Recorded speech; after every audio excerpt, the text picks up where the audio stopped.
Hey Emma, Yes, Valen. what should I call my new hyper-realistic first-person perspective take on the baseball genre? I don't know. What should you call it? Be the Bat!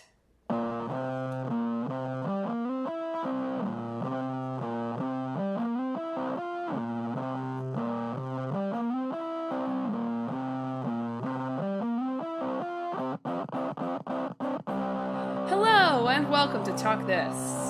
It's dangerous to podcast alone. I'm your highly innovative sports game creator, host Madelyn. I don't know where you got the first person part from, but that's okay. Host Emma. Like you are the Bat.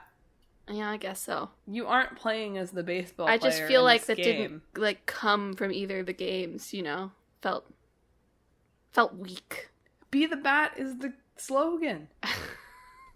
Be the Bat is the marketing slogan. I tried to do a deep cut this week. All this right. week, I tried to do something that wasn't just the name of the game as my joke, and now I'm being punished. I don't know if it worked out. Just the risk, I don't know how you I take would've risks done. sometimes, and, What was I as gonna they do say with in baseball, 13 swing and a Sentinels? miss. Oh, great. All right. Thanks for tuning into the show. This week, as nobody got in the opening joke, apparently, we're going to be talking about Batman, Arkham Asylum, and about 13 Sentinels, Aegis Rim. Aegis Rim. I think you're 13 saying the Sentinels. AE too much, just Aegis Rim. I know. I'm sorry. I'm just a mess. So I do feel like for once that I already have an idea for like good mashup. Really? So- Because it's just Batman the Telltale series, so... Oh crap. All right, but still stay tuned to the end, listeners, because the mashup is going to be top tier. Anyway, let's talk about the Bat. Oh, the phrase was "be the Batman." Shoot. It's too late. Can't go back now. I even thought about saying "be the Batman," but I thought it was going to come across as "be the Batman." See, now and you that's- shouldn't be the Bat, you should be the Batter, because then you are the Batman. But in that game, you're just the guy who, like, gives the guy a bat. You're like the Bat... Isn't Bat Boy like a... Isn't okay, it the whatever. Ball Boy? Or maybe Let's it's the talk Bat about Boy. video games. Batman Arkham Asylum is a 2009 action-adventure game from Rocksteady, published by Eidos/Warner Brothers, originally for the PlayStation 3, the Xbox 360, shortly followed by Windows, now on Mac, unbelievably, PS4, Xbox One, also now available for free if you have PlayStation Plus Premium. I think that's the highest tier. I don't really know the new system yet. I don't know the new system either. Or this one, and you can get the sequel, which some people think is even potentially the superior one, depending on how you like your Batman games. Batman Arkham City. You can get both of them for $20. This is my moment of shame, listeners. I didn't play either of the games. I'm sorry. Clickbait Boyfriend told me a lot about playing the Arkham games. You've told me a lot about playing 13 Sentinels. Having, researched for them, I'm like, oh, maybe these are two games. Like a sort of old school superhero combat game? That sounds great. Whatever the heck 13 Sentinels is, that sounds great too. So I regret it. But also, I am being the Batman with a cold. I've gotten really into character for the podcast here. And I've been in like 3 states in the past 2 weeks. So I'm going to let myself off the hook here. That's a little fair. bit. That's fair. I will probably come back to eventually play both of these games, but also I already have a detective game, and I already have a there are too many characters, gotta catch them all game. Totally the same. Tune Time in travel. next week for updates on those. Yeah, well, I'm going to try to have some updates by next week. But But yeah, you can play Batman if you didn't already play Batman in the golden age of Batman in the late aughts, early 2010s. Oh yeah, did this come out? When did The Dark Knight? No, it's Batman Begins was the first one, wasn't it? Batman Begins came out in 2005. Oh. The Dark Knight came out in 2008. Wow. Some reason I don't think of them as being that old, but now it does make sense that they're that old. 2005 feels old. 2008 does feel like about when I think of The Dark Knight as having come out. But yeah, I do wonder, having read about these games before I jump into this too much, will there ever be a breakout, like, not to say, like, obviously there's a lot of Batman media, right? And I'm not even really particularly, like, well, I can't even say particularly. I don't really follow the Marvel stuff anymore because after the first generation of it, I went to college and there was just too much, and it became, well, whatever. I won't talk about this too much. But I follow the DC stuff even less because obviously we were big into Marvel in our younger years. And so I did play a lot of those games and stuff. But The Dark Knight was like a little too, I mean, not that people our age didn't see that movie, but it was like a little too dark and mature for where we were as children when it came out. So I still haven't seen it. And my boyfriend really once, I mentioned that to him again this morning, and he was like, we have to see it. That was my clickbait boyfriend doing Batman voice. He didn't do it in a Batman voice. Anyway, all this to say, will there ever be a like wide scale breakout cultural moment for Batman that isn't the Joker? Well, I mean, the Robert Pattinson version just came out, but I think that came out to pretty mixed reception overall. You and Clickbait Boyfriend been scripting this? That's literally exactly what he said when I asked this question to him before the show. He was like, well, the Robert Pattinson one didn't, but it had pretty mixed reviews. I was like, okay. I don't know. I think it is influential, Batman with really heavy eyeliner. Just the makeup choice, I think, is good step forward for Batman. He has really heavy eyeliner in Arkham Asylum. There's just not enough polygons. You can't see it. I'm sure. Yeah. But reading about this did make me wonder about that, because I do feel like as a not particularly intense Batman follower, if every piece of Batman media that I think of as the like seminal Batman thing seems to be about a Batman versus Joker thing, and now we have the Suicide Squad, which is really still the Joker. No, I know it's not, but he's. I guess still, he was in the first movie, wasn't he? Maybe they've moved past that now. I just feel like he's still sort of floating around in that story. I'm like, surely there's someone in the Batman canon who's not even sort of related to the Joker. I mean, anyway. They've centered the Suicide Squad around Harley Quinn, so yes, the Joker is a presence, but that is just, those are Harley Quinn games and movies, to be perfectly honest. Fair enough. And she's in this one, too. Yes. The Rocksteady is currently making Kill the Suicide Squad. No. Suicide Squad Kill the Justice League. Oh, sorry. Whatever. They're making a co-op Suicide Squad game with 4 characters. Harley Quinn, King Shark, Boomerang Man, and somebody else. But that's apparently set within the same continuity as the Arkham series, so all they've done is Batman games. They only make they made one game and then they became the Batman people. They became the Batman. Yeah. I guess it will be interesting to see if Harley Quinn ultimately eclipses the Joker as like the Batman villain. Well, they sort of cast her as more of an anti-hero than the Joker's. Well, I haven't seen the Joker movie either. Anyway, we should talk about the actual game rather than the Batman mythos as a whole here.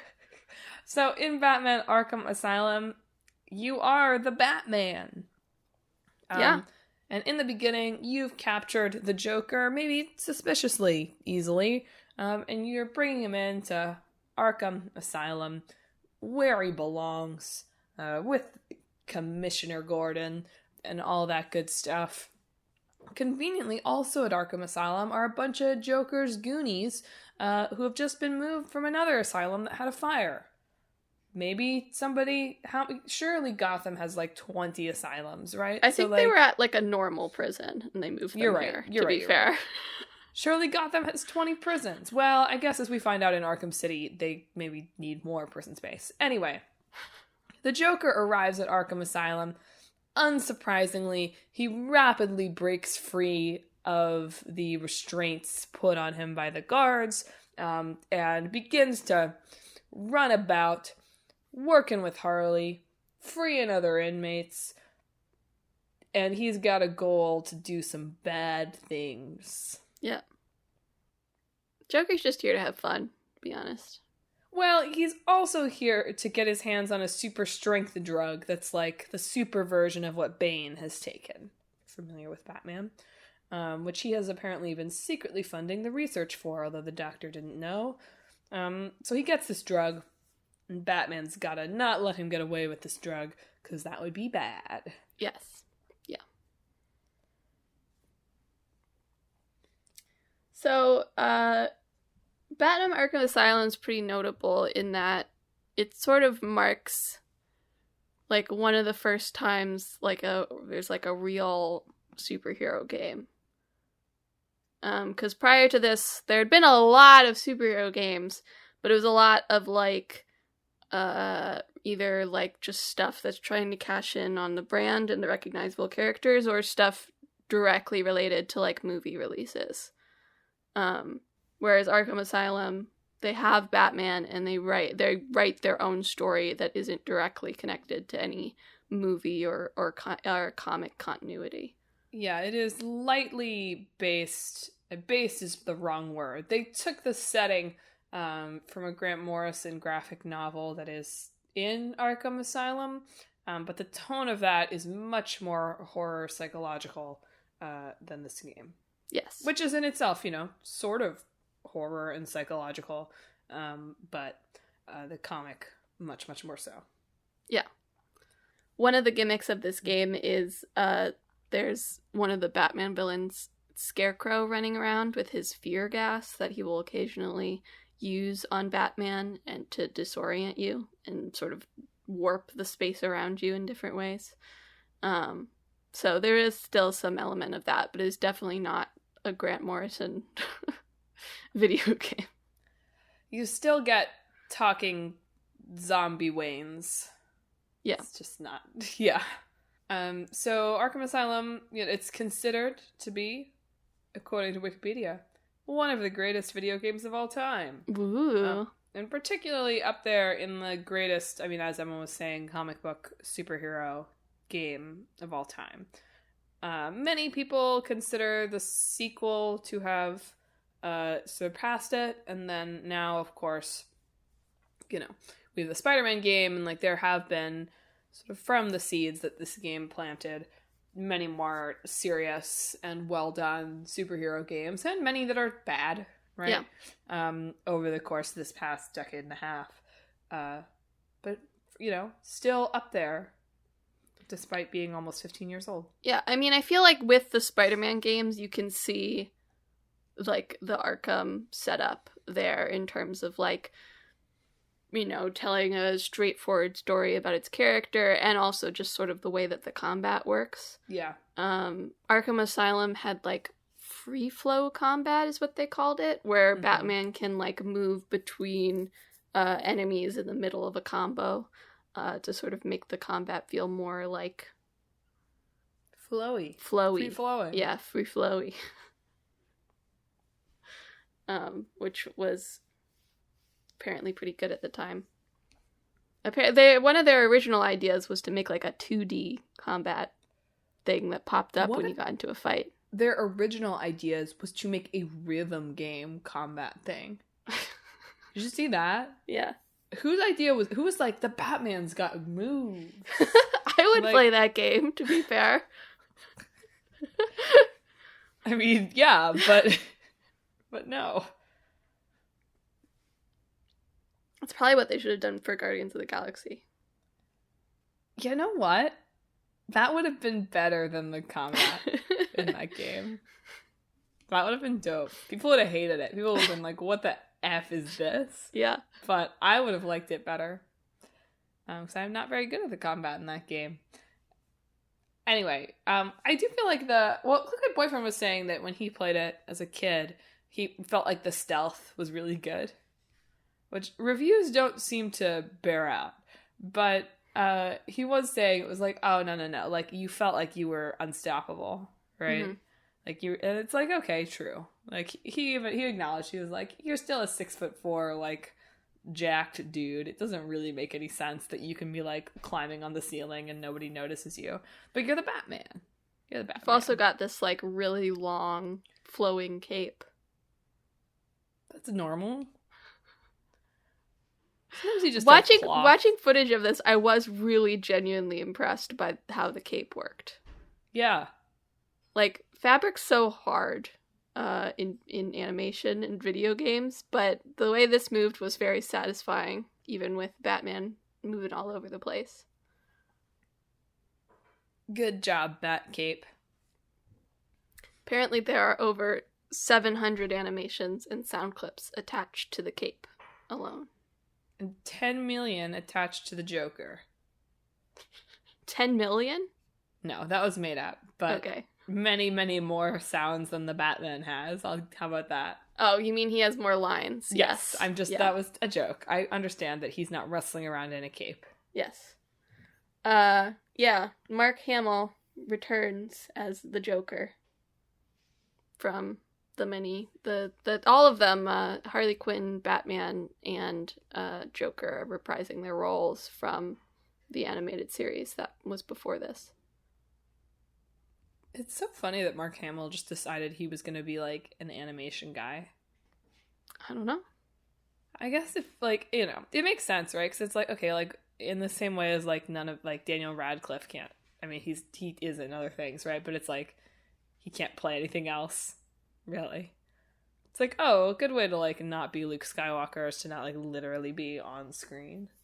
Yeah. Well, I mean, Daniel Radcliffe has done his best with playing the weirdest roles he can possibly get his hands on. So there are a couple different ways to try to break yourself free of a classic role. Is either go full, I'm a farting dead body, or go voice actor, I guess. I do just have to say for posterity that Emma had to stop recording to kill a spider, which feels ironic. It's not, you know, it's not Spider-Man. It's Batman. There's not a bat in here, thankfully. She did not have to use her batarang. No. To kill the bat. I love that. I think that's the dumbest. I realize that's like a Batman thing, but all of Batman's things are just bat something. I know. He's not very creative. I mean, this is why, like, where's Robin? Where's Robin? Don't they introduce, or evolved versions of Robin in later games? Yes, they do. I like to think of Robin as, like, an evolution chain. Like, it's like an Eevee. Like, you start as Robin, and then, like, you can go in various different directions. I like that.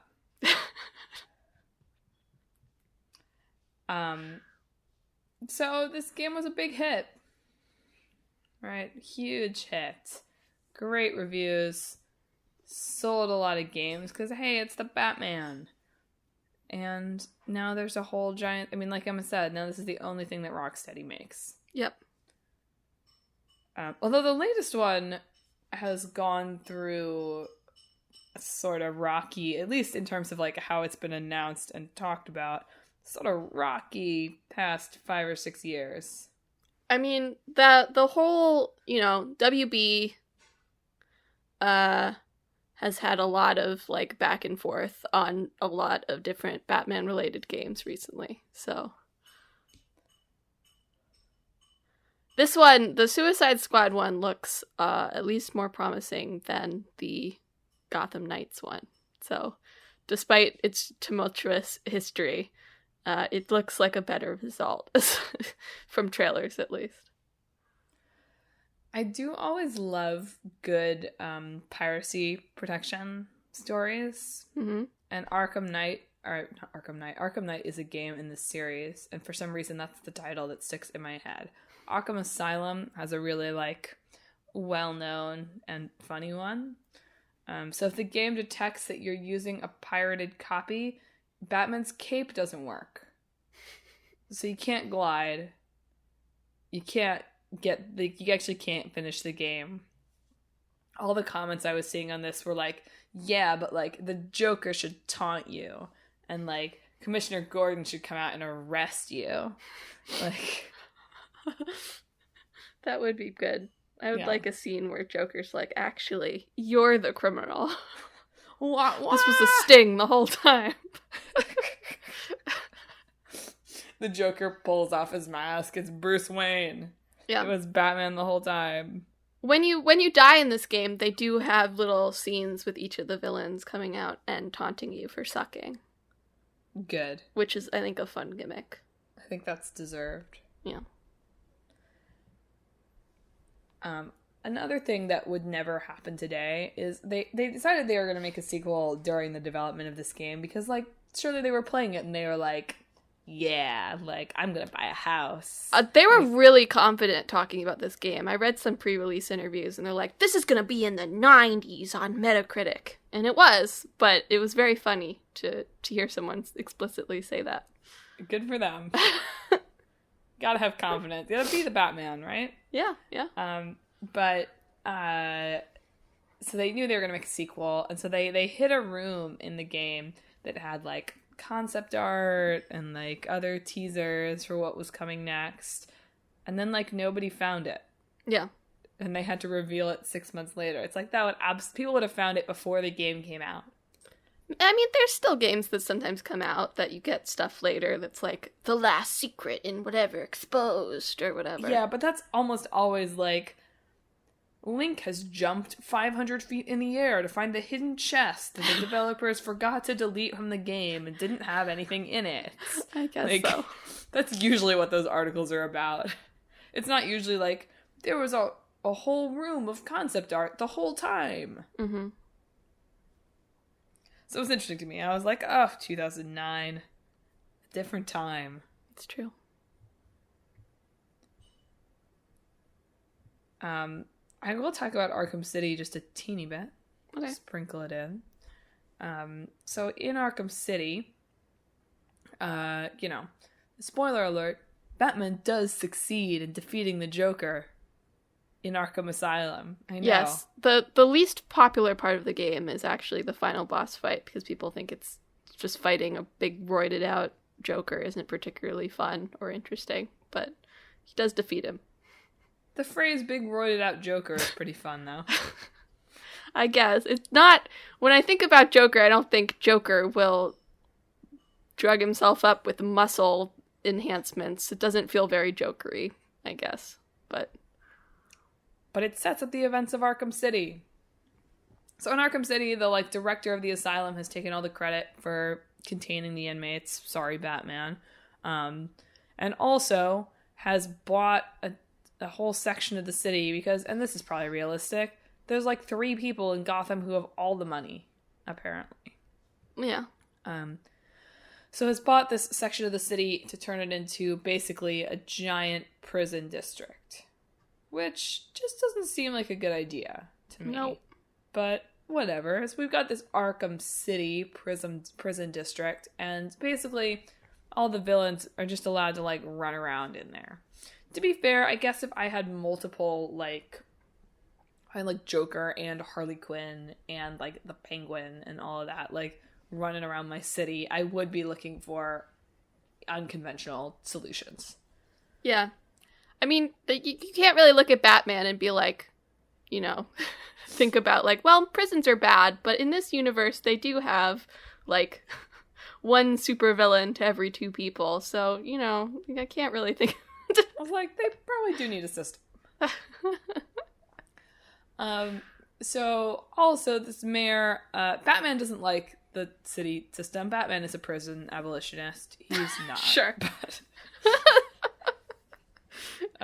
wouldn't that be a fun twist? Batman was like, let him out. I'll take care of him. I'll just punch him anytime they do something. The I'd like to see that Batman story. But Batman doesn't like Arkham City. He thinks it's a bad idea.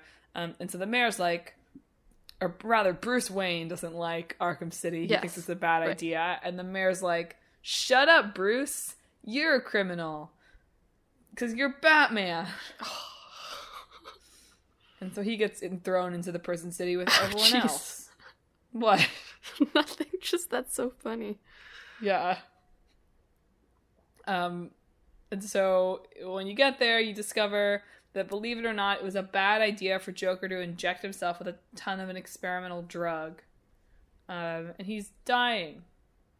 But he injects Batman, or rather, he gives Batman a blood transfusion too, so Batman is dying. Mm-hmm. And so then they gotta try to not die. And there's also some lovely bromance. The end. The end.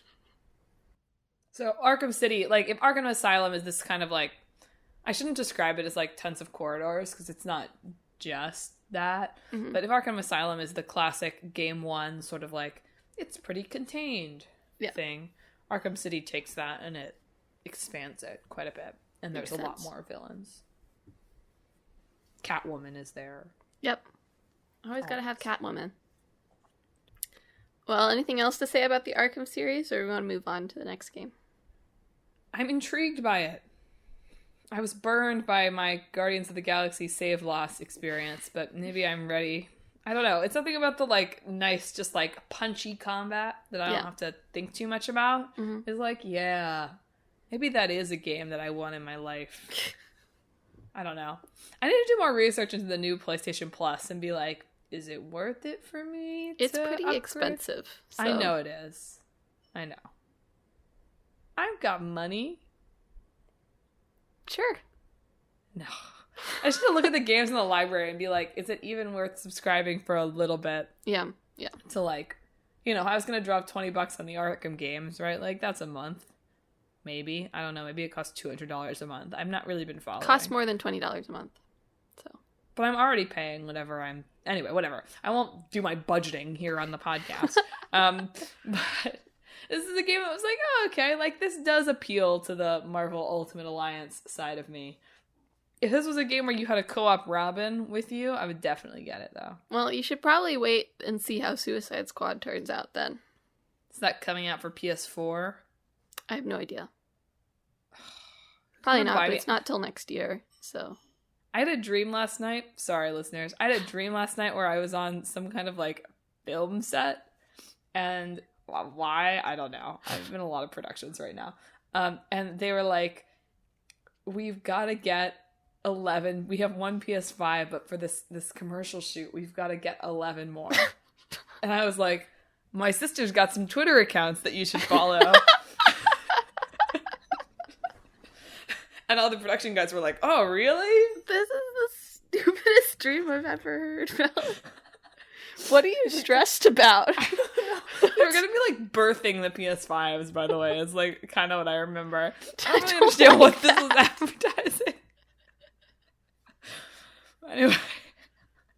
It's your mid-episode stress dream break. I think it's because we were trying to buy an overhead projector yesterday for a show, and maybe that turned into I have to buy 11 more PS5s for my TV commercial spot. Mm-hmm. Mm-hmm. So there you go. There's your peek into my psyche. I am gonna have to get a PS5. The end. But I will not need to get one to play our new game. Although, Emma, how long has this been in the bin? I'd put it there because the Switch version just came out. Okay, that's what I thought. So, 13 Sentinels, Aegis Rim. Please don't say that every single time. Sorry. 13 Sentinels, Aegis Rim. Originally came out from Vanillaware, but published by Atlas in 2019 in Japan. But had a very long and COVID-delayed localization process, so it came out in 2020 over here in the West. And then just in April, had a Switch version come out. Mm-hmm. Hence its new game inclusion. I would have believed you if you'd said you'd put it in like late 2021. No. Nobody would have known. You could have just said that. I always go back and forth on like games that I've played and talked about in our 6 weeks thing. Should I be putting those in the hat to talk about again? So sometimes I just wait until they get like another release and then I put them in. Fair that enough. Makes sense. Well, Aegis Rim. Right, it's also on PS4. Yes. Sorry, yeah, that's where originally it on came PS4. out. Yeah. It's, as Wikipedia describes it, a side-scrolling adventure with real-time strategy battles. Yes. Does that capture it? Yeah, I wouldn't even really... I guess they're side-scrolling. I don't know. They're just like normal adventure game-looking segments and then real-time strategy segments. It was originally going to be a line of Barbies. Was it Barbies or just toys? No, just a line of toys. Yeah, okay.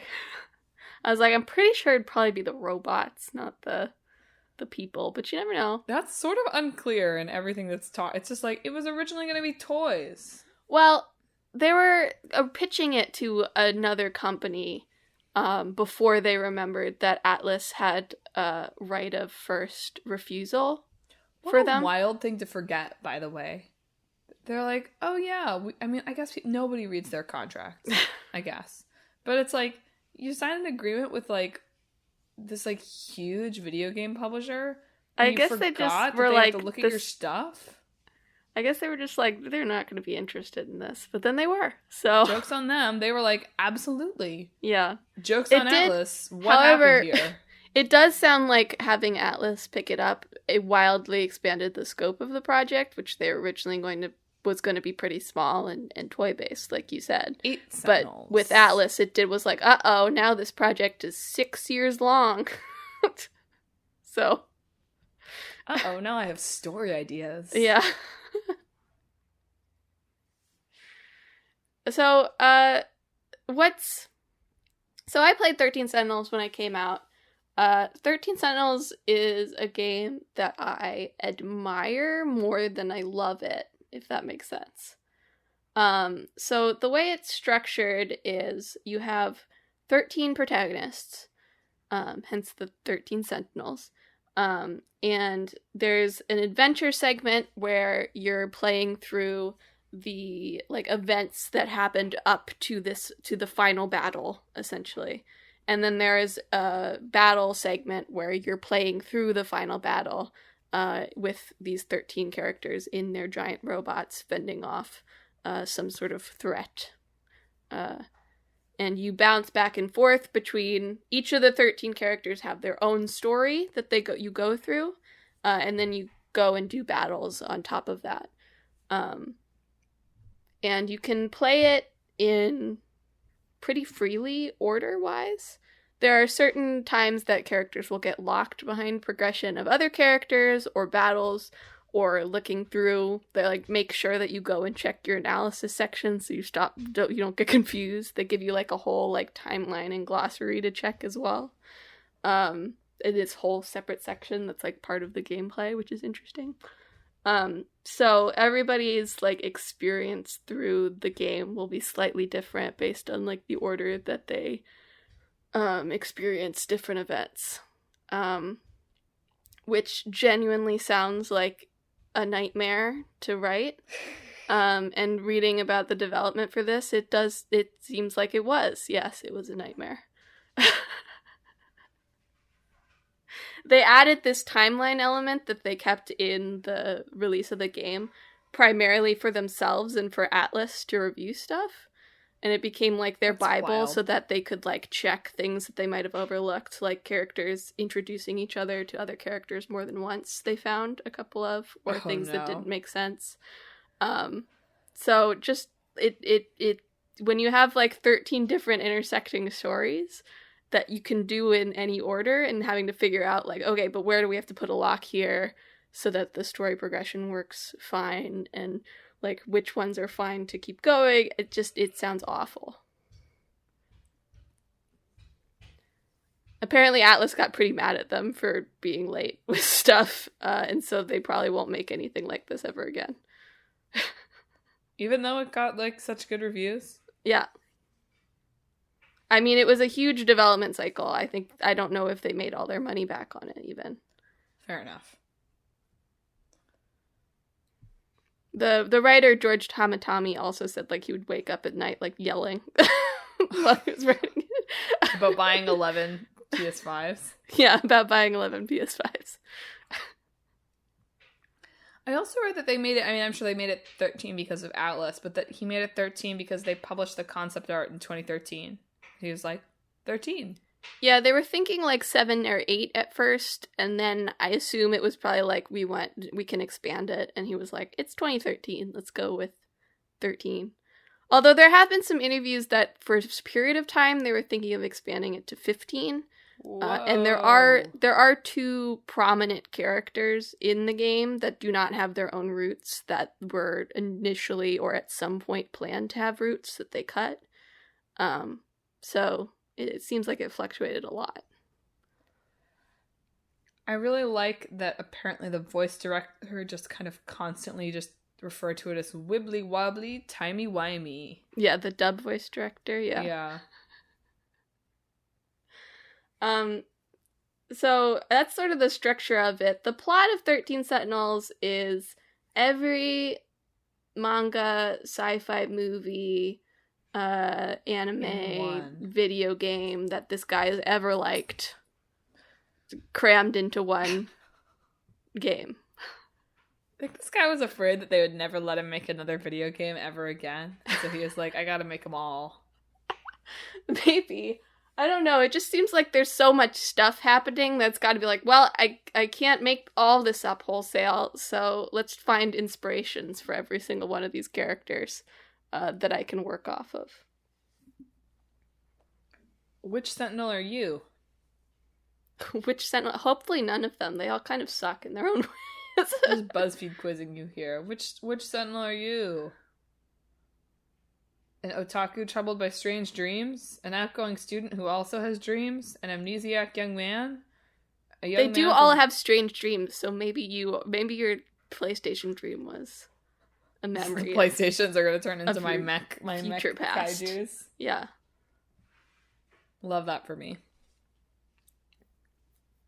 If I get attacked by giant PS5s in the near future, I'll let you know.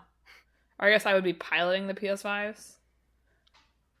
Yeah. Like, I would be Astro. They are kind of big enough, you know? Yeah. They're kind of giant robot-sized. Fair enough. Anyway, it's really hard to describe the plot of this game. Because it's very hard. Well, what do you think needs to be gated behind a spoiler wall, still? Most of the twists, I don't really want to talk about most of the twists, because, I mean, that's the game, right? I don't know. Yeah. Well, at least the initial setup is there are all these kids, they all have giant robots, you flash back and forth. The first, 2 to 3 hours is gated, so you do it in the order that they want you to. So you flash back and forth between what seems to be this big climactic battle of all of these characters piloting robots and the introduction to 7 of the protagonists' stories, which range from Juro's just a normal boy, but one day he summons a robot and then his friend mindjacks him so he forgets, to oops. Fuyusaka runs into a cute boy at the gate and falls in love, to Sekigahara is a man from another dimension being chased by men in black who maybe did a murder but can't remember. There's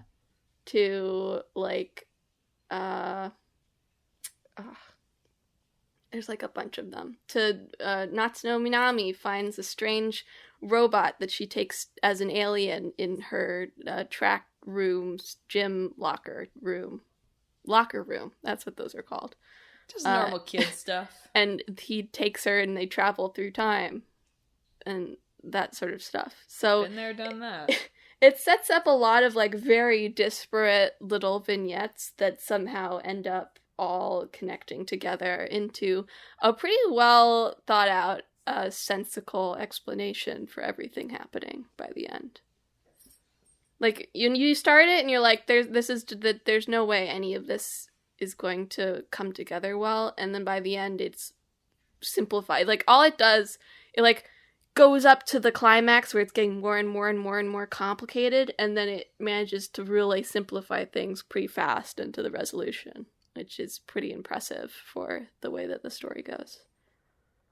I'm glad to hear you say that, because the synopsis does not necessarily make it clear that it feels that way. Yeah.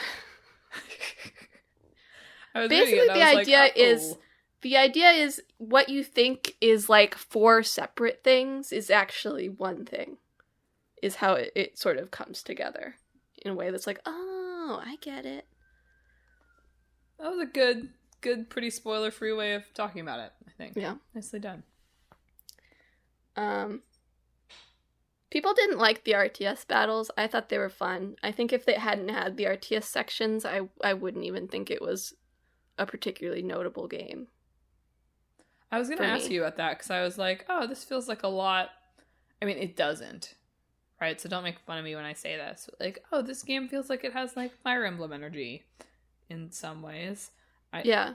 But I was like, oh, but the real-time battles, I don't know if that's... I couldn't remember if that was your jam in the same way as like a turn-based system. I don't play a lot of real-time battles, but I did... Basically all that it is like... You have cooldowns based on the moves you did previously, and while you aren't deciding like what to do next, the enemies are constantly moving.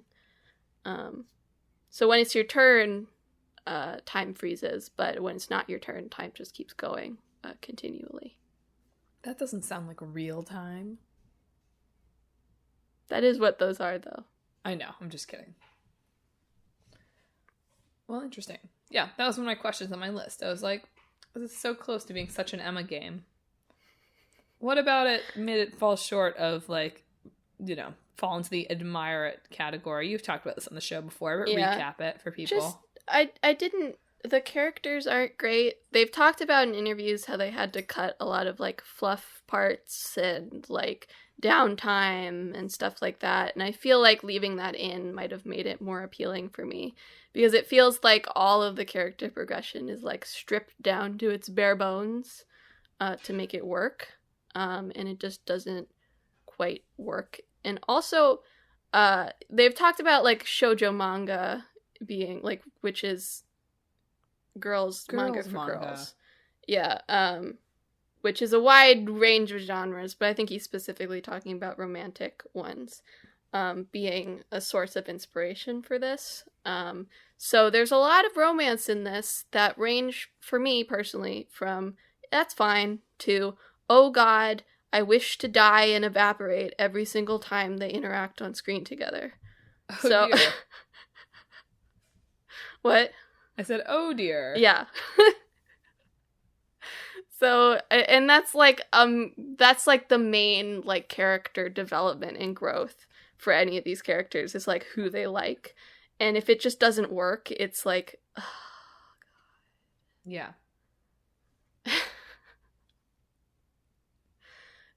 Some of the adults have, like, these toxic, like, awful relationships to each other that can be interesting. But all of the main characters, like, kid romances are just, like, not great. Well, go back and track down the side quests, so Emma talks about this at much more length. Mm-hmm. If you want more thoughts.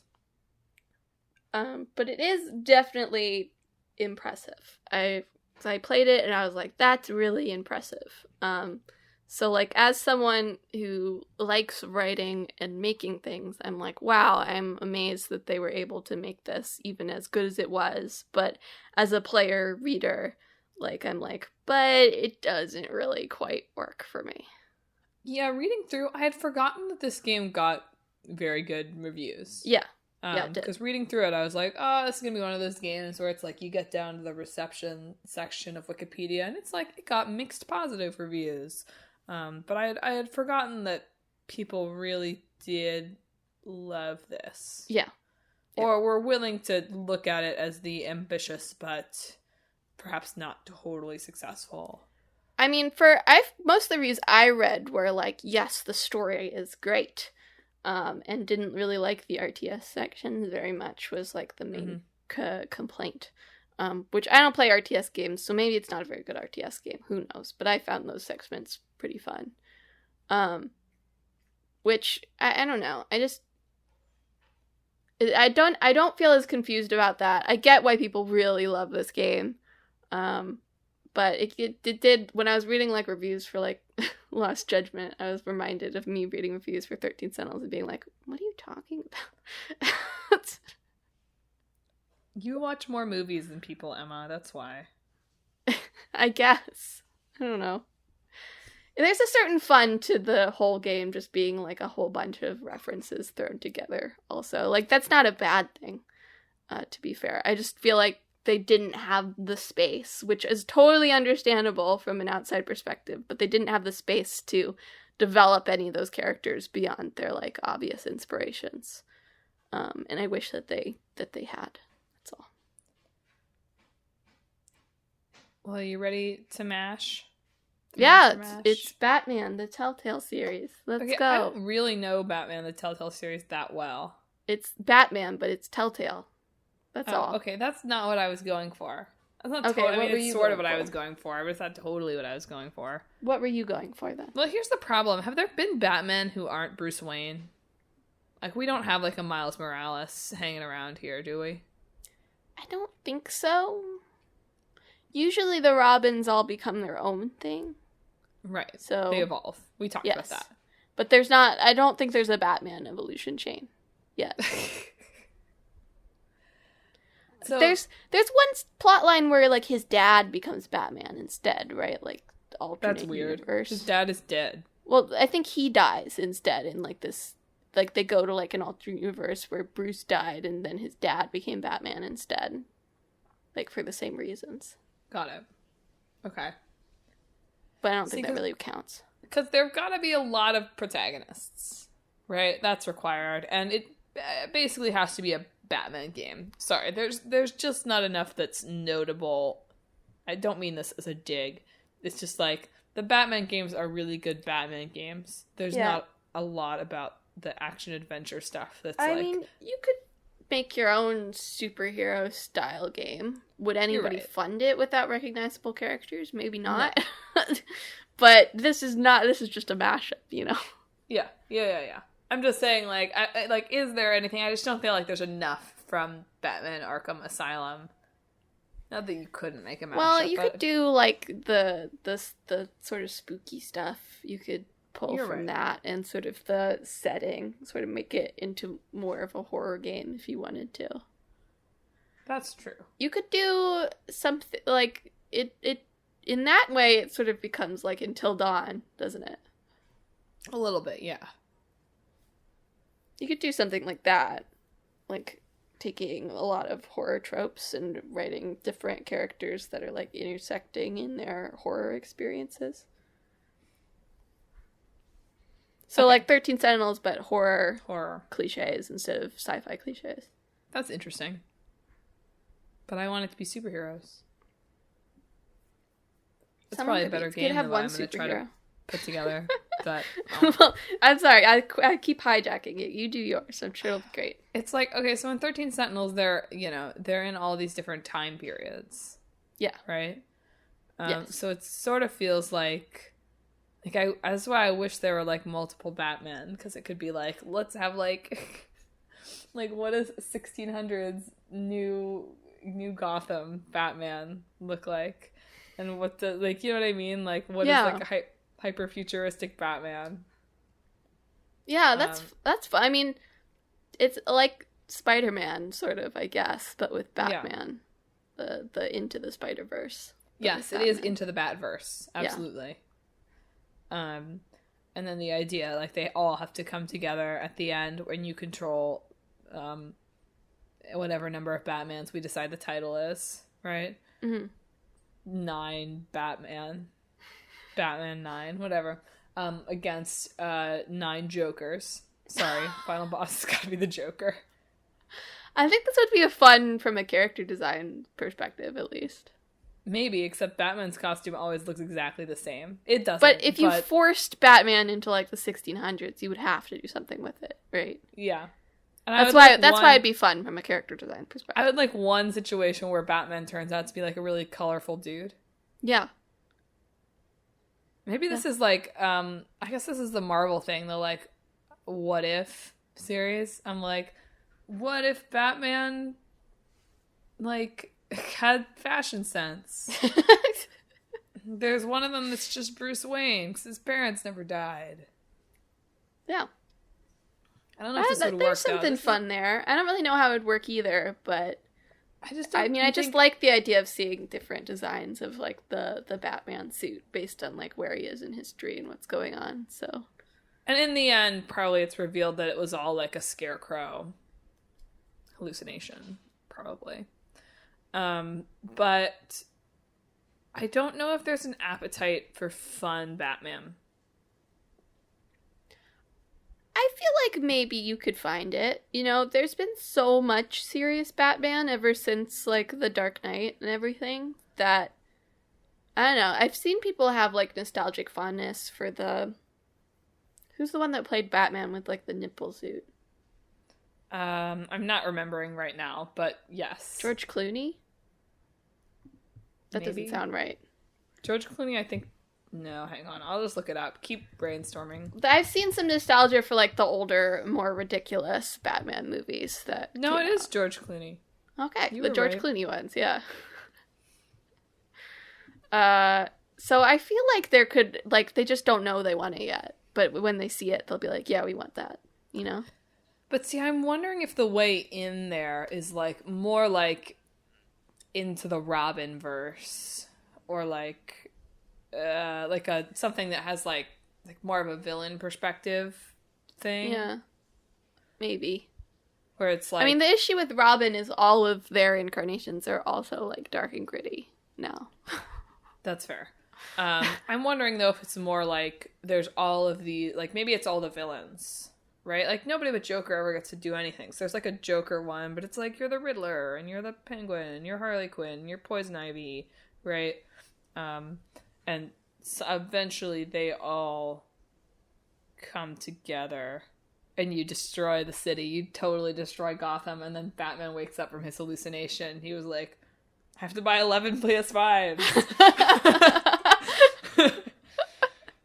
That would be no problem for Bruce Wayne, unfortunately. I know, he'd be like... Just go on eBay, buy the ones that are like $2,000. Doesn't matter to him. Call up Sony directly. Be like, I'd like it with my name on the side. I think there's something there. Like, the thing about, like, comics is there does feel like there is potential to be, like, you are, like, a whole bunch of different characters. Because they always have these, like, usually bad, but, you know, sometimes good crossover events in comics anyway. Yeah. That it sort of feels like you could make, like, a video game out of a crossover event, especially since we all know more obscure, especially on the Marvel side, we all know more obscure characters now, thanks to the movies, so. Yeah, I just think you could do, like, an episodic kind of Batman villains thing. Yeah. And it would be a good idea. Like, it's just hard to make a game that's, like, really centered on some of these guys, because, like... Again, like, there's a reason that the Joker is the one that has kind of broken out, right? Some of the Batman villains are just a little harder to take seriously, which is funny to say to a character called the Joker, but, you know. Yeah, I don't... That's probably not true. That's just that's my perspective. I'm like, probably the Riddler would be hard to be like, and that's true in the Arkham games, right? The Riddler is just this, like, side quest doling out thing, right? Yeah. Probably the Riddler would be hard to be the protagonist of an action-adventure game. But be an interesting of my multi-villain Well, you couldn't use story. puzzles, because I think the Riddler would just solve them instantly. And if you didn't, that would be a bad game design. Well, that would be funny, wouldn't it, though? Like, one level. It's like, maybe the Riddler goes somewhere that you've been earlier as, like, Harley Quinn. And she, like, literally, like, the puzzles were so hard. Because, as Batman says in Arkham Asylum, Harley's not really too bright. So mean. Then you go through later as the Riddler, and it's like, they're very easy. Harley got her doctorate. She's probably smart. Look, I'm just quoting Bruce Wayne here, okay? That's what he said. I've watched some of the playthrough of Asylum, just quoting the dude. But yeah, I think my episodic villains game could work. I still like episodic multi-costume Batman. I just think it's gonna be hard to get that. Yeah. But who knows? Maybe you gotta take that bold leap. Maybe you gotta be the Batman. Be the Batmen would be the That's a good catchphrase. Marketing. I guess since one of them, only one, because, you only have one. You could be the Batwoman. Yeah. Batgirl. Mm-hmm. They could appear. Well, I think this could work. So DC Comics, or rather Rocksteady, since you're the Batman people, give us a call. Surely this is gonna be print money. You can go out there and be like, it's gonna get a 90 on Metacritic. Yeah. Again. People don't talk about that as much these days. They could for this game, though, is what I'm saying. Yeah. They could go out and be like, and say it. And people would be like, yeah. That's how good the idea is. Yeah. Anyway, listeners, thanks for tuning in for another episode of Talk This. It's dangerous to podcast alone. If you enjoyed the show, you should follow us on social media. We are on Facebook, Twitter, Instagram, and YouTube at Talk This Podcast. You can also visit our website, www.talkthispodcast.com, to read all about the show, check out the games that are in the hat, where Emma's about to pull our next 2 games from, and read our blog, featuring long-running series Clickbait Boyfriend, Split Screen, and Emma's monthly blog series. So check that out. Finally, and most importantly, though, if you like the show, you should subscribe so you never miss an episode. We're on Apple Podcasts, Google Podcasts, Stitcher, TuneIn, Spotify, Pandora Podcasts, online and on the app, Overcast, Pocket Casts, anywhere that you can find podcasts. Wherever you found the podcast today, you can find Talk This. Next week is our 6 Weeks in Gaming podcast, so we'll talk about what we've been playing these past early summer weeks. But then after that, we got a show Emma's about to pull the games for. Yes, our old game is going to be Rayman. Nice. And our new game is going to be Lego Star Wars The Skywalker Saga. Does it count that I've already played Lego Star Wars? Sure. I mean, these have redone all the levels, but I won't tell. So. I'll think about it. Maybe I need some Lego in my life. It is co-op with I think it has the classic spinning, nausea-inducing camera, too, so. Woo! Don't fix what ain't broke. Don't fix what is broke. Well, listeners, that's our show. Thanks for tuning in. I'll do the sign-off this week. Okay. I hope that this week, one of the many Bruce Waynes buys you 11 PS5s.